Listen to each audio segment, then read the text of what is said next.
When billionaires chase dreams, they don't think small. They don't build houses. They build empires. They don't plan businesses.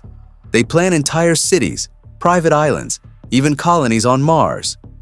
But here's the controversial truth. Many of these projects never succeed. They get started with billions of dollars, massive PR campaigns, and promises to change the world. And then, they're left to rot. We're talking projects so expensive they cost more than the GDP of small countries. Empty skyscrapers, half-finished private cities, yachts that never sailed, tech campuses that crumbled before they opened. These are the monuments of billionaire failure, abandoned dreams built on gold and hubris. Today we're diving into 4 abandoned billionaire projects that cost more than small countries, and the dark secrets behind why they were left to die. Number 1. The Antilia Rival, Mukesh Ambani's unfinished projects. Most people know Mukesh Ambani for Antilia, his $2 billion Mumbai skyscraper home that looks like a vertical palace. But what many don't know is that Ambani has several unfinished luxury projects that could rival the GDP of entire nations. One example is his abandoned plan for a massive luxury retail city near Navi Mumbai. The project was supposed to include luxury malls, entertainment hubs, and private residences for India's richest elite.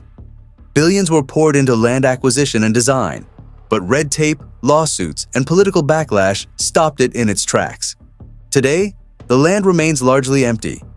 Meanwhile, locals living nearby earn less in a year than what Ambani's family spends in a single day. It's a brutal reminder that billionaire ambition often collides with reality, and the result is wasted billions. Number 2. The World Islands, Dubai's billionaire sandbox. Dubai is famous for outrageous projects, but nothing compares to the World Islands. Built in the 2000s, this was a collection of 300 artificial islands shaped like a map of the world, marketed to billionaires who wanted their own country. The price? Up to $50 million per island. Richard Branson famously bought Great Britain Island. Other celebs and royals snapped up plots. Billions of dollars went into dredging sand, building infrastructure, and hyping the project as the future of luxury living. The reality? Most of the islands remain empty. Many are sinking back into the sea due to poor engineering. A few have been developed, like Lebanon Island, but the majority are barren wastelands. Locals call it the ghost map of Dubai. It's a shocking example of billionaire overreach, an abandoned vanity project that cost more than the GDP of several Caribbean nations, now left to crumble under the waves. Number 3. Kanye West's Star Wars-inspired dome homes. In 2019, Kanye West poured millions into building futuristic dome homes in California, inspired by the architecture of Tatooine in Star Wars. His vision? Affordable housing for the homeless, designed with alien-like domes that could be mass-produced.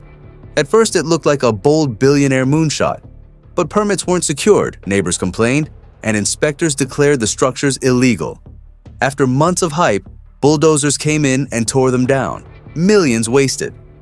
What's controversial is how this project revealed the billionaire mindset, solving problems not through policy or planning, but through personal ego projects.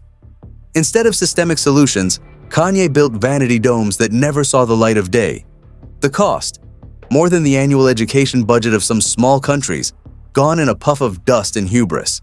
When Google enters a city project, it doesn't just build, it redefines. That was the pitch for Sidewalk Labs, a futuristic neighborhood on Toronto's waterfront. Announced in 2017, this $1 billion project promised a smart city that would revolutionize urban living. Heated sidewalks that melt snow, energy-efficient modular buildings, self-driving shuttles replacing cars, even robotic trash collectors. On paper, it was utopia. But here's the reality. Utopias come with strings attached, and those strings were made of data. Google's plan wasn't just about building cool tech. It was about collecting massive amounts of information from every person who lived there. Cameras, sensors, and Wi-Fi nodes would monitor everything: energy use, traffic, air quality, and yes, personal behavior. Every step, every purchase, every movement could potentially be tracked. At first, many Canadians were excited. Toronto was going to be home to the world's first city of the future. But soon, the question started. Who owned the data? Who controlled the surveillance? What would happen to privacy when an entire neighborhood was essentially run by Google? That's when the protests began. Activists called it surveillance urbanism. Critics warned that Sidewalk Labs was less about building sustainable housing and more about building a corporate city-state. Even local politicians started to panic. One report revealed that Google wanted to control not just the technology, but even zoning and development rights. In other words, they weren't just building a neighborhood. They were taking over governance. The backlash was intense. Lawsuits, public hearings, and citizen pushback dragged the project into chaos. The promise of melting sidewalks now looked like a Trojan horse for corporate control of public life. By 2020, the dream was dead. Sidewalk Labs pulled out, blaming the pandemic. But insiders knew the truth. Public resistance had killed it. Billions spent on research, designs, and PR gone. The land remains largely undeveloped, a barren reminder of what happens when billionaire tech companies try to play government. Here's the irony. Sidewalk Labs could have been a glimpse of the future. Instead, it became a cautionary tale. It showed that even billion-dollar corporations can't buy public trust when privacy and freedom are on the line. And the darker reality? Google may have walked away from Toronto, but the experiment wasn't a failure. It was a test balloon. A way to see how far they could push before people pushed back. And you can bet the next version of this project, somewhere else in the world, will be even more subtle, even more manipulative. Sidewalk Labs wasn't just abandoned. It was a reminder that when billionaires design cities, they don't design them for the people. They design them for profit. Number 4. Roman Abramovich's $500 million superyacht project.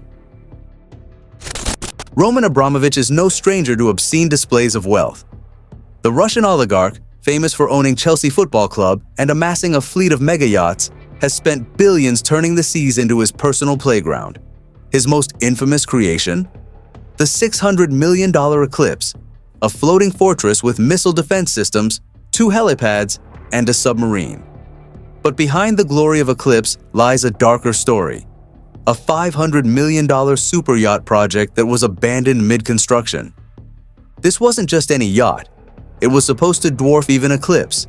Engineers described it as a floating military base disguised as luxury.